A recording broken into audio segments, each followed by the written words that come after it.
Hello hi नमस्कार जय Jagannath welcome back to my YouTube channel wild creation. तो ये आम रेडी हो गोटे बहुत सुंदर जगह को जावाई रेडी। तो चलतु कौटी जाऊँ कौन कर सब देखी। तो बाहर जब मो घर मुझे पहुँचला आपको देखा कौ जगह को जाऊँ कौन कर।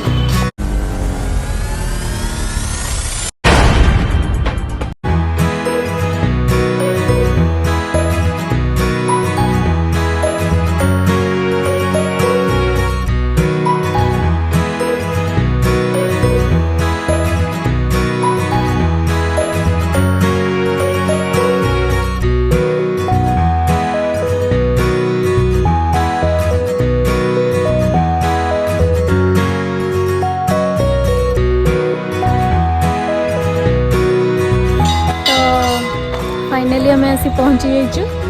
यहाँ हूँ 64 जोगिनी मंदिर जोटा कि भुवनेश्वर अच्छी हीरापुर गाँव में। बहुत सुंदर जगह है आप देखिए पार्किंग भी केते सुंदर जगह अच्छी। नई गोले गोले गाँव भितर देखिए आसला बेलू तार एक्सपीरियंस बहुत बढ़िया लगुला। तो मंदिर भितर को जीवा कौन कौन अच्छी मंदिर भितर देखा। दीपाली तुम पूरा धरिकी आसी पेंटिंग फेंटिंग कर अधा जी। हाँ कौन कर स्केच हाँ स्केच कर आम भी देखू केमती कौन स्केच करा जा। तो भीतर को एंट्री कर सारा पर ये फर्स्ट गोटे मंदिर अच्छी। मु भी यहाँ फर्स्ट टाइम आसची तो जानी को मंदिर। तो ये लोक जो मैंने अच्छा गाँ लोक से पचार से कहले कि संकटेश्वर मंदिर ये भगवान अच्छा। तो ये मंदिर एंट्री पाखे अच्छी तो सुंदर है जगटा पूरा पूरा शांत प्लेस पूरा मन को बहुत ही शांत लगुच ये आसिकी। तो देखा आगे कौन अच्छी कौन नहीं। यहाँ बेसी भी बड़ नुह बहुत छोट हो तार ये जो द्वारटा रही। तो देखा द्वार भीतर को गला कौन रोचे कौन नहीं।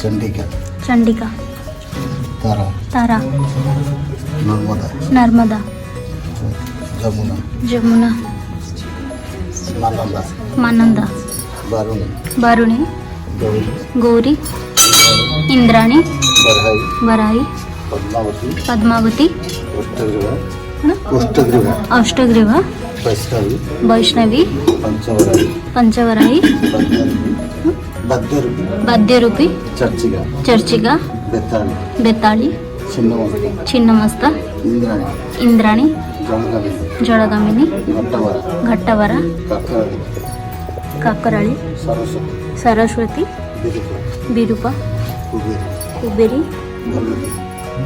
भल्लुकी भल्लुकी नरसिंह नरसिंही विराजा विरजा महालक्ष्मी कुमारी कुमारी महामाया महामाया रति महाराज हाँ रति करकरी करकरी सर्पसा सर्पसा जसा जसा अघरा अघोरा कौन कहले रुद्रकाली रुद्रकाली विनायकी विनायकी लिंगवासिनी हिंगवासिनी वीरकुमारी वीरकुमारी चंद्रकांती चंद्रकांती अंबिका अंबिका कामाख्या कामाक्षा माहेश्वरी माहेश्वरी स्तुति स्तुति काली काली उमा उमा नारायणी नारायणी समुद्री समुद्री ब्राह्मणी ब्राह्मणी ज्वालामुखी ज्वालामुखी आग्नेयत्री अग्नेत्री आदिति बगलामुखी बगलामुखी स्वाहा स्वाहा चामुंडेश्वरी चामुंडेश्वरी मारुति मारुति गंगा गंगा धूमावती धूमावती गंधारी गांधारी 60 जन है। हाँ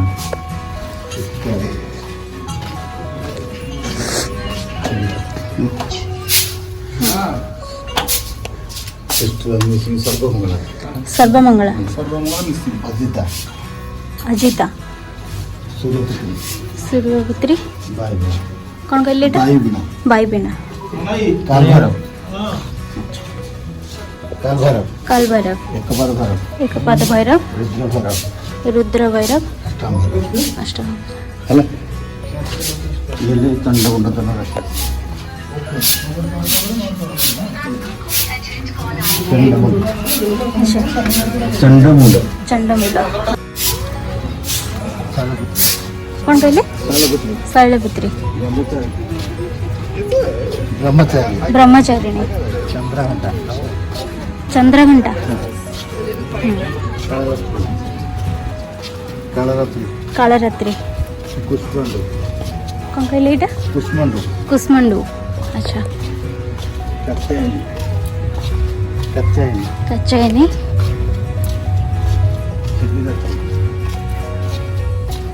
सिल्लीरात्रि वैष्णवी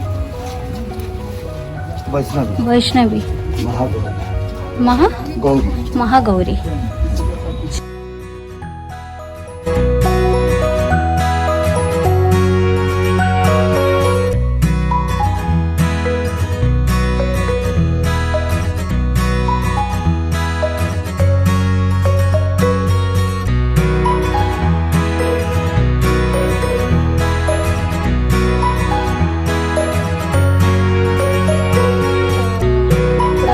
कर सारू एवं केमती कौन लगुच बहुत भल लगिला देखिकी आगु तो पढ़ी के देखी नु आज आसिकी भितर देखिलु जहाँ भी भी पढ़ी थी माने साधारणतः आर्ट लाइन पिला माने से माने जानी थे 64 जोगिनी विषय बहुत थर पढ़ी आसिक भी केते जण देखी थे किंतु मु केबे आसी नथिली आज आसिकी पूरा डिटेल्स रे बुझिलु दुर्गांकर जो 64 टा रूप रही देवदेवी ना सब कौन कौन रही से गुड़ा भी टे जानिलु कौन कौन देवी ना रही बहुत बढ़िया लगे बहुत पीसफुल जगह भी बहुत शांत लगुनि जगह शांत लगे आपण माने भी केबे आसंतु बुलिकी जांतु बहुत बढ़िया लगे एठी मांकर पूजा पाठ चली आईटा जो मंडपटा रही चंडी मंडप बोली कहते यांकर चारि पाखरे अच्छी 4 जन जो जोगिनी अच्छी आउ बाकी जो युड़ाक मुझे देखली से भाईना जो समस्त ना कहले यपटे अच्छे 60टा पूरा सर्कल होके अच्छे तो 60 जन जोगिनी अच्छा आउ मंडप चारिपटे 4 जन अच्छा तो टोटाल 64 जन जोगिनी अच्छा एते सुंदर सुंदर स्कल्पचर सब हो मूर्ति मान अच्छी सब आउ स्केच करने ड्राइंग करने आर्टिस्ट मान बहुत भल अच्छे स्केच करें वाटर कलर करें समस्ते बहुत बढ़िया लगे गोटे तंत्रपीठ तंत्र मंत्र जंत्र रोचे मंदिर 64 जोगिनी मंदिर भारत वर्ष में 4टी 64 जोगिनी मंदिर ओडिशा रे 2 जगह मध्य प्रदेश रे 2 जगह ए गाँ ना हीरापुर बाकी ओडिशा रे आउ गोटे जगह जो अच्छी बलांगीर डिस्ट्रिक्ट रानीपुर झरियाल और मध्य प्रदेश रे 2 जगह अच्छी गोटे खजुराहो भेड़ाघाट रे गोटे मोरेना रे बाकी जो देखुं सब जोगिनी मैंने ये सब है माँ पार्वती माँ को 64 प्रकार रूप ये सब रक्त विजय बोली गोटे असुर था मारिया माँ पार्वती 64 जोगिनी रूप धारण करते रूपटा आप जगह देखा पाइबे बाकी माँ को जो गोटे गोटे अंग पड़ता है हूँ शक्तिपीठ यहाँ हूँ तंत्रपीठ ये मंदिर सकाल 6टा रू संध्या 6टा पर्यटन खोला इवनिंग आरती सरला मंदिर सागे सागे क्लोज हुए कहीं इवनिंग पर माँ को मंदिर भितर माँ को स्पिरिट रुए बोली या भितर कहीं पसंद संध्या आरती सरला बाकी प्रत्येक दिन माँ को मार्जना हुए या पछपटे माँ को रोषघर दीपर अन्न डालमा रोषे को भोग लगे संध्या आरती हुए बाकी माँ को मुख्य पूजा 2टा है वर्ष को 2टा गोटे है आसो चैत्र नवरात्रि आ गोटे है सॉरी शारदीय नवरात्रि 2टा बड़ पूजा माँ को ये मंदिर टी 900 मसीह 1352 मसीह यहाँ केदारनाथ महापात्र लोकलोचन को आनी बहुत अवहेलित अवस्था लोकलोचन को आनी 1352 मसीह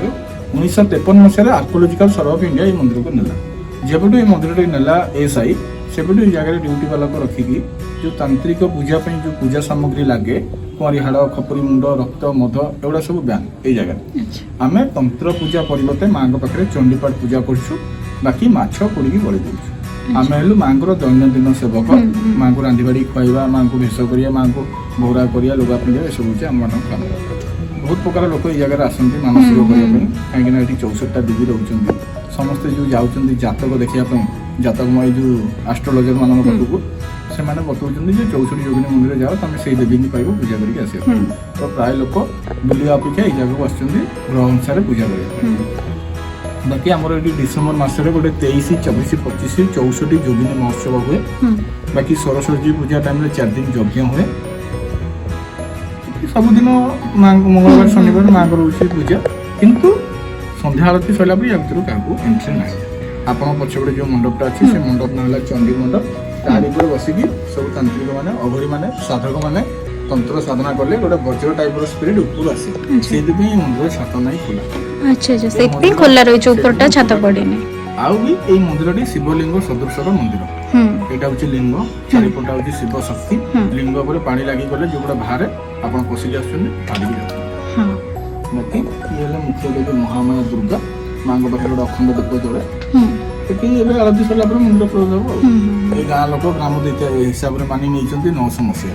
ଏଟା 900 ମସିହାରେ ତିଆରି। ପୁରୀ ଜଗନ୍ନାଥ ମନ୍ଦିର ତିଆରି ହେଲା 1100 ମସିହା, ଭୁବନେଶ୍ୱର ଲିଙ୍ଗରାଜ ମନ୍ଦିର 1200 ମସିହା, ଏଇଟା ହଉଛି 900 ମସିହା।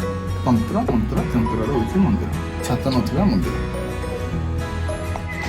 ତ ମନ୍ଦିର ବୁଲିକି ବହୁତ ଭଲ ଲାଗିଲା। ଆପଣମାନେ ବି ଦେଖିକି ଜାଣିପାରୁଥିବେ କେତେ ସୁନ୍ଦର ଜାଗା ହେଇଛି। ଆପଣମାନେ ବି ଆସନ୍ତୁ ବୁଲିବାକୁ, ଦେଖନ୍ତୁ।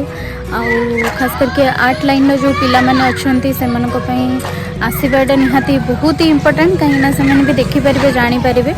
ଏତେ ସୁନ୍ଦର ସୁନ୍ଦର ସ୍କଲ୍ପଚର୍ ମୂର୍ତ୍ତିମାନ ହେଇଛି। ଅଧା ଅଧି କିଛି ଭାଙ୍ଗି ଯାଇଛି, କିନ୍ତୁ ଯେତିକି ବି ଅଛି ସେଇଗୁଡ଼ାକ ବି ବହୁତ ସୁନ୍ଦର ଲାଗୁଛି। ତାକୁ ବି ସ୍କେଚ୍ କଲେ ବହୁତ ବଢ଼ିଆ ଲାଗିବ।